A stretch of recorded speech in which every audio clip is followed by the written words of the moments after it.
والصلاة والسلام على سيد المرسلين وعلى آله وأصحابه أجمعين أما بعد فأعوذ بالله من الشيطان الرجيم بسم الله الرحمن الرحيم وذكر فإن الذكرى تنفع المؤمنين قال النبي صلى الله عليه وسلم من يريد الله به خيرا يفقهه في الدين. تمام تعریفیں اللہ رب العالمین کے لیے ہیں جس نے ہم کو اس مبارک کام میں دنیا میں جو سب سے بہترین گھر بہترین جگہ جو ہے اس جگہ کی افتتاحی پروگرام میں جمع ہونے کچھ باتیں سننے اور سنانے کا اللہ نے ہم کو موقع عطا فرمایا. اس بات پر ہم زندگی بھر شکر ادا کریں تو بہت کم ہے. اس کے بعد تمام انبیاء علیہ الصلوۃ والسلام پر خاص کر میرے اور آپ کے آخری نبی جناب عربی مصطفیٰ صلی اللہ علیہ وسلم پر انگنت درود و سلام ہو. الحمدللہ آپ دیکھ رہے ہیں کہ اس مسجد کے ابتدائی پروگرام میں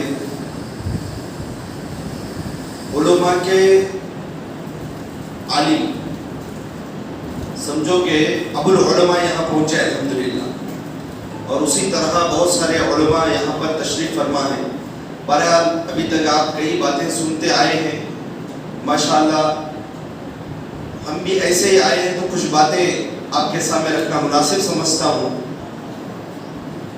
سب سے پہلے میں اس مسجد کو تعمیر کرنے والے جو بھی احباب موجود ہیں حصہ لیے ہیں، میں ان کے حق میں دعا کرتا ہوں کہ اللہ تبارک و تعالی اس مسجد کو بنانے میں جو بھی حصہ لیے ہیں اللہ ان کے نیک تمناؤں کو خواہشات کو پورا فرمائے، اور اللہ تبارک و تعالی ان کے لیے یہ صدقہ جاریہ بنائے. بالخصوص مولانا عبدالحق عمری حفظہ اللہ اور مولانا حافظ نور اللہ عمری حفظہ اللہ کو اللہ تعالیٰ جزائے خیر عطا فرمائے، جنہوں نے کم وقت میں بڑی محنت کے ساتھ اس مسجد کی تعمیر کرنے میں اپنا وقت صرف فرمایا، اور ہر جگہ لوگوں سے ملاقات کر کے کچھ نہ کچھ تعاون جمع کرتے ہوئے اتنی آج عالیشان مسجد 2 منزلہ ہمارے سامنے نظر آ رہی ہے. یہ کوئی معمولی بات نہیں. یہ ایک بات کہا جائے تو مبالغہ نہیں کہ آج ہم دیکھ رہے ہیں کہ بڑے بڑے مساجد تعمیر ہو رہے ہیں. بات ایسے بھی خریے ہیں کروڑوں روپیوں کے مساجد بنائے گئے ہیں، خریوں میں کروڑوں کی، ہزاروں کی، لاکھوں کی نہیں بلکہ کروڑوں روپیوں کی مساجد بنائی گئی ہیں. لیکن وہ مساجد صرف شان اور شوکت لوگوں کو دکھانے کے لیے ہی رہ چکے ہیں. الحمدللہ ہم کو امید ہے کہ مسجد جو تعمیر کی گئی ہے بالکل سیدھی سادی اخلاص کی بنیاد پر انشاءاللہ یہاں پر تا قیامت تک نماز کی پابندی ہوگی، اور ہم دعا کرتے ہیں کہ اللہ تبارک و تعالیٰ جو لوگ اس میں شریک ہیں اللہ ان کو جزائے خیر عطا فرمائے. جیسا کہ الحمدللہ میرے استاد محترم مولانا عبدالرحیم جامعی سلفی حفظہ اللہ نے بانی مسجد کے بارے میں کچھ باتیں رکھے ہیں. میں ایک اہم بات بیان کرتے ہوئے آگے بڑھنا چاہتا ہوں. اللہ کے نبی علیہ الصلوۃ والسلام نے ذکر فرمایا اللہ تعالیٰ جس کے ساتھ بھلائی کا ارادہ کرتا ہے، بھلائی کا معاملہ کرنا چاہتا ہے، اچھا کرنا چاہتا ہے، اللہ تعالیٰ اسے دین کی سمجھ عطا فرماتا ہے. یہ واضح بات ہے. دنیا میں آدمی کے پاس پیسہ ہے، دولت ہے، سب کچھ ہے، وہ اگر علم حاصل کرنا چاہتا ہے، اگر اللہ کی مہربانی اللہ اس کے ساتھ خیر کا معاملہ نہیں کرنا چاہتا ہے تو اسے دین سمجھ میں نہیں آتا. ایک آدمی ایسا ہے بالکل غریب ہے، اس کے پاس کوئی چیز نہیں ہے، لیکن اللہ تعالیٰ اسے دین کی سمجھ دیتا ہے تو کیسے بھی وہ علم حاصل کر لیتا ہے. تو بانی جامعہ کے بارے میں مجھے ایک بات یاد آ رہی ہے کہ ہمارے مولانا فاروق عمری مدنی حفظہ اللہ نے ذکر فرمایا کہ ایک وقت ایسا تھا کہ محبوب بھائی تروپتی کو گئے، جا کے وہاں اپنے بالوں کا نذرانہ پیش کریے، بالا دیکھو، وہاں پر منت مان کو آگے بالا دیکھو آئے گنڈو کرانے کوئی. جیسے آج ہمارے پاس جاہل لوگ جن کو دین معلوم نہیں ہے، جو لوگ نام کے مسلمان ہیں، وہ لوگ درگاہوں کے پاس، باباؤں کے پاس مختلف جگہ جا کر کے اپنے بالا مڑوا پاتے ہیں، جانوروں کو ذبح کر کے آتے ہیں، خبران کے پاس، مزاروں کے پاس جا کر کے. ویسے ہی ان کو کچھ علم نہیں تھا تو وہاں جا کر کیا ہے، اس کے بعد اللہ تبارک و تعالیٰ ان کے ساتھ بھلائی کا معاملہ کرنا چاہا تو اللہ تعالیٰ دین کی سمجھ عطا فرمائے. یہ کوئی معمولی بات نہیں. آج ایسے کئی مسلم احباب ہیں جو اپنے مال اور دولت کو لے جا کر کے غیروں کے مزاروں کے اوپر رکھتے ہیں اور اسی طرح غلط جگہوں میں سب سے زیادہ پیسہ خرچ کرتے ہیں. ایسے ایسے بڑے مالدار اگر فین چلے گی بولے تو فین اٹھانے کو لے جا کے لگاتے رہتے ہیں.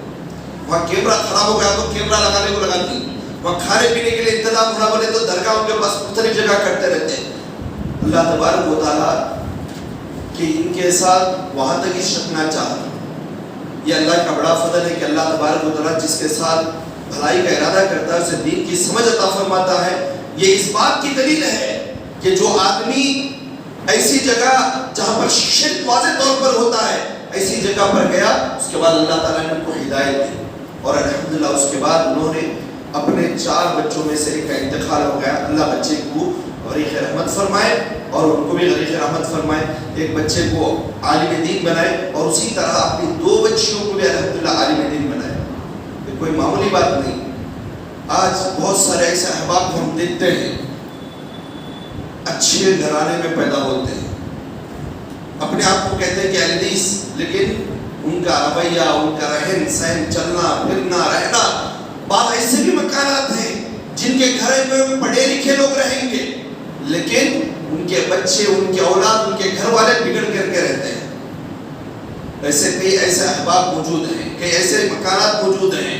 بعض ایسے مکانات بھی ہیں جس میں مرد حضرات نماز کی پابندی کرتے رہتے ہیں, اچھی طرح پڑھتے رہتے ہیں بڑے لوگ, لیکن ان کے گھروں میں رہنے والے بچے دین سے بالکل دور رہتے ہیں. یہ سمجھیے کہ اللہ تبارک و تعالیٰ ان کے ساتھ بھلائی کا معاملہ کرنا نہیں چاہتا ہے. تو یہ بات ہمیشہ ذہن میں رکھیے کہ اللہ تبارک و تعالیٰ کی توفیق اور مشیت کے بعد ہی ہر کام کرنے کی طاقت پیدا ہوتی ہے. بہرحال اللہ کے فضل و کرم سے مسجد تعمیر ہو چکی ہے. یہاں پر مسجد کی فضیلت کے بارے میں اور اسی طرح اس کی اہمیت کے بارے میں یہاں پر کیا اعمال کرنی چاہیے ساری باتیں آپ کے سامنے آئی ہیں. میں اس شعر کے ساتھ آگے بڑھنا چاہتا ہوں. میں اکیلا ہی چلا تھا جانب منزل مگر, میں اکیلا ہی چلا تھا جانب منزل مگر, لوگ آتے گئے اور کارواں بنتا گیا.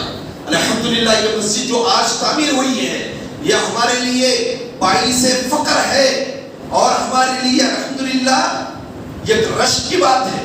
اس لیے کہ آپ کڑپا سے لے کر کے نندیا تک دیکھیے کوئی مسجد نہیں, راستے میں کوئی مسجد نہیں نماز پڑھنے کے لیے.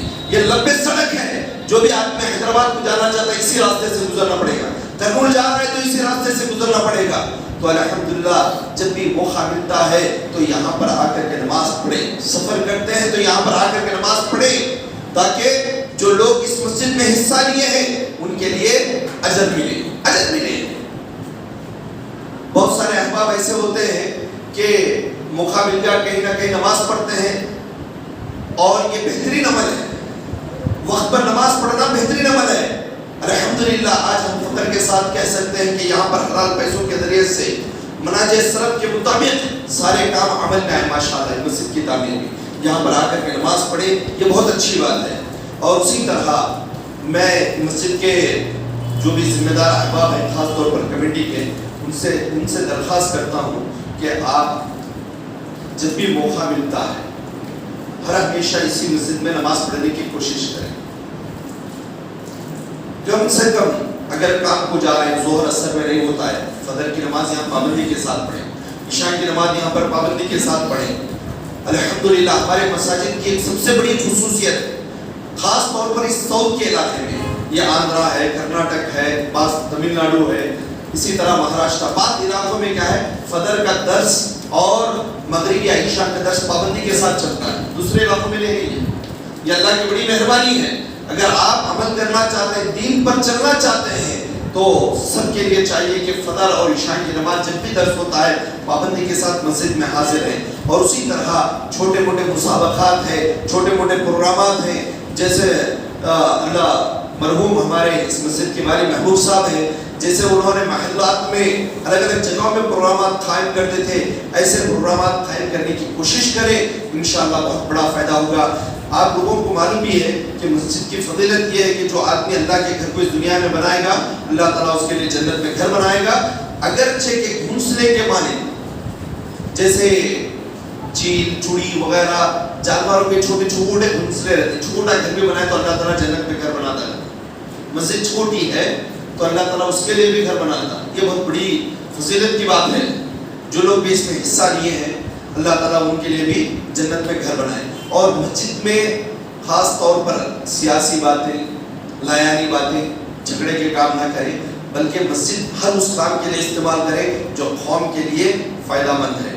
جیسے پہلے زمانے میں یہاں پر اچھے اچھے مشورے ہوتے تھے، مکاتب چلتے تھے، علم سیکھتے تھے، اور اسی طرح قوم کے بارے میں پلاننگ بناتے تھے. کئی باتیں ہیں، ہر کام مسجد کے ذریعے سے پہلے زمانے میں ہوتا تھا. اس طرح سے اس مسجد کو بنائیں تاکہ یہاں پر رہنے والے تمام لوگوں کو فائدہ ہو اور تمام لوگ مسجد سے جڑ جائیں. اور ایک بات یہ بھی واضح کرنا چاہتا ہوں میں کہ مسائل اور اختلافی معاملات میں الجھنے کی ضرورت نہیں ہے، الجھنے کی ضرورت نہیں. اگر ضرورت پڑتی ہے تو کسی کو بتائیں، اگر کوئی عالم آتے تو ادب کے ساتھ بٹھائیں اور ان کو اپنی جگہ بھیج دیں. خاص طور پر آج بہت سارے جگہ پر ایسا ہو رہا ہے کہ جان بوجھ کر کے ہونا بول کر کے بات وہ بھی اور بات اپنے بھی کیا کرتے ہیں، چھیڑتے رہتے ہیں. چھیڑ کر کے کیا کرتے ہیں، اختلافات پیدا کر دیتے ہیں، انتشار پیدا کرتے ہیں. ایسے لوگ جو عام لوگ رہتے ہیں جن کو علم نہیں رہتا وہ لوگ کیا ہو جاتے ہیں، بدزن ہو جاتے ہیں اور دور ہو جاتے ہیں مساجد سے. ایسی بات نہیں. اگر آپ بیٹھنا چاہتے ہیں یا کوئی مسئلے مسائل معلوم کرنا چاہتے ہیں، کچھ جھگڑنے کی ضرورت ہے، علماء کے ساتھ بیٹھیں، علماء سے ہی کام لیں. ایسا نہیں کہ پبلک میں جا کر کے پبلک میں عام کر دیں اور مساجد سے لوگوں کو دور نہ کریں. ایسے تو بہت ساری باتیں ہیں. اللہ تبارک و تعالیٰ اس مسجد کو بنانے والوں کو اللہ جزائے خیر عطا فرمائے. بہرحال چند ایسے ہی کوئی موضوع نہیں تھا، ایسے ہی کچھ باتیں بتانا مناسب سمجھا. اللہ تعالیٰ سے دعا کرتا ہوں کہ اللہ تبارک و تعالیٰ کہی ہوئی اور سنی باتوں پر عمل کرنے کی توفیق عطا فرمائے.